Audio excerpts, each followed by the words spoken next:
లాస్యనందిని విషయంలో తెలంగాణ ప్రభుత్వం కీలక నిర్ణయం తీసుకుంది. రోడ్డు ప్రమాదంలో మృతి చెందిన కంటోన్మెంట్ బీఆర్ఎస్ ఎమ్మెల్యే లాస్యనందితకు అధికారిక లాంఛనాలతో అంత్యక్రియలు నిర్వహించాలని సీఎం రేవంత్ రెడ్డి సీఎస్ శాంతికుమార్ని ఆదేశించారు. లాస్య భౌతికాయాన్ని సందర్శనార్థం అశోక్ నగర్ దోమలగూడలోని ఆమె నివాసంలో ఉంచారు. సాయంత్రం మారేడుపల్లిలో తండ్రి సాయన సమాధి పక్కనే లాస్య అంత్యక్రియలు చేయనున్నారు.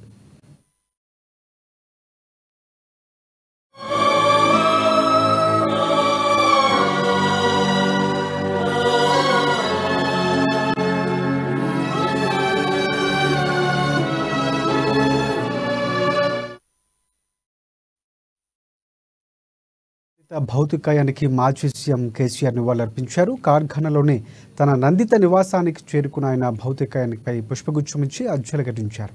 అనంతరం లాస్యానందిత మాతృమూర్తి మాజీ ఎమ్మెల్యే సాయన సతీమణిని సీఎం పరామర్శించారు.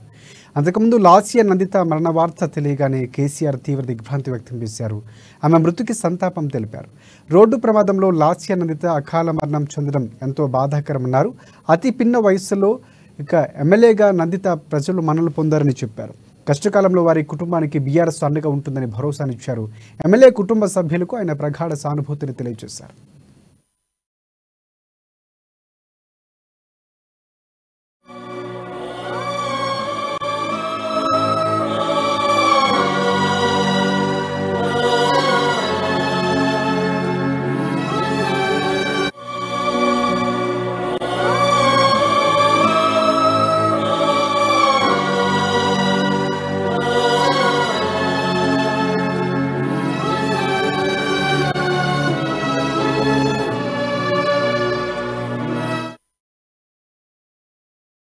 కంటోన్మెంట్ బీఆర్ఎస్ ఎమ్మెల్యే లాస్యానందిత మృతి పట్ల సీఎం రేవంత్ రెడ్డి విచారం వ్యక్తం చేశారు. నందిత అకాల మరణం తీవ్ర దిగ్భ్రాంతికి గురి చేసిందన్నారు.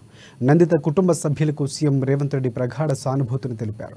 నందిత తండ్రి సాయనతో తనకు సాన్నిహిత్య సంబంధాలు ఉన్నాయని సీఎం రేవంత్ రెడ్డి గుర్తు చేసుకున్నారు.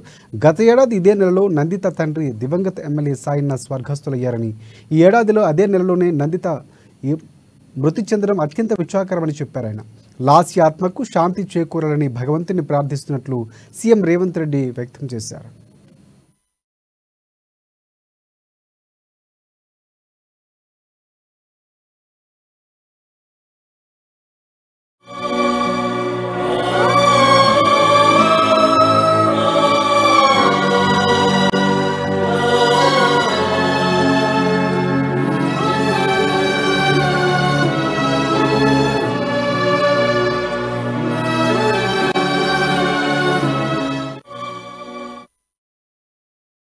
బీఆర్ఎస్ ఎమ్మెల్యే లాస్యానందిత కారు ప్రమాదం దుర్మరణం పాలైన ఘటన తెలంగాణలో సంచలనం రేపుతోంది. తెల్లవారుజామునే కావడంతో ఈ ప్రమాదం ఎలా జరిగిందన్న పూర్తి విషయాలైతే ఇంకా తెలియడం లేదు. కారును పూర్తిగా పరిశీలించి పోలీసులు ఇప్పుడిప్పుడే ఓ అంచనాకు పోలీసులు వస్తున్నారు. ఇక ఈ క్రమంలోనే ఈ కేసులో ట్విస్ట్ ఒకటి వెలుగు చూసింది. ఇప్పటి వరకు కారు అదుపు తప్పి రైలింగ్కు ఢీకొనడంతోనే ఇంత ఘోర ప్రమాదం జరిగిందని అంతా భావిస్తున్నారు. కానీ తాజాగా కారును పరిశీలించిన పోలీసులు కేవలం రైలింగ్ను ఢీకొనడం వల్లే ఇంత ఘోర ప్రమాదం జరగలేదన్న అంచనాకు వచ్చారు. రైలింగ్తో పాటు ముందున్న లారీని సైతం లాస్యానందిత కారు ఢీకొట్టినట్లు పోలీసులు అనుమానం వ్యక్తం చేస్తున్నారు. అతివేగంగా వచ్చిన కారు ముందున్న వాహనాన్ని ఢీకొట్టినట్లు ఆనవాళ్లు కనిపించాయి. ఇక కారు బ్యానెట్ పైభాగం పూర్తిగా ధ్వంసమైంది. కారుకు ఎడమవైపున ఉన్న ముందు చక్రం సైతం పూర్తిగా ధ్వంసమైంది. మీటర్ బోర్డు 100 కిలోమీటర్ల స్పీడ్ వద్ద స్టక్ అయినట్లు పోలీసులు గుర్తించారు. నందిత కారు బ్యానెట్ పై భాగంలో అంటుకొని ఉన్న ఇసుక క్లూసులు కూడా పోలీసులు సేకరించారు. ఔటర్ రింగ్ రోడ్డు రైలింగ్కు ఢీకొడితే ఈ స్థాయిలో ప్రమాదం జరగకపోవచ్చని నిపుణులు అంటున్నారు.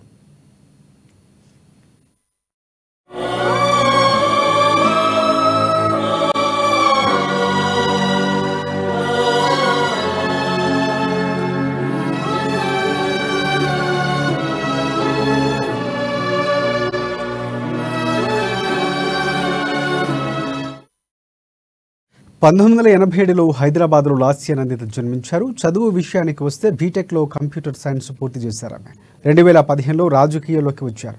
ఇక 2015లోనే కంటోన్మెంట్ బోర్డు ఎన్నికల్లో ఓటమి పాలయ్యారు. 2016లో సాయనతో పాటు బీఆర్ఎస్లో లాస్యానందిత చేరారు. 2016, 2020 మధ్య కవాడిగూడ కార్పొరేటర్గా నందిని పనిచేశారు. ఇక 2021 జిహెచ్ఎంసీ ఎన్నికల్లో కవాడిగూడ నుంచి ఓటమి పాలయ్యారామె. 2023 ఎన్నికల్లో కంటోన్మెంట్ నుంచి ఎమ్మెల్యేగా గెలిచారు. బీజేపీ అభ్యర్థి గణేష్పై 17,000 ఓట్ల మెజార్టీతో ఘన విజయం సాధించారు లాస్య.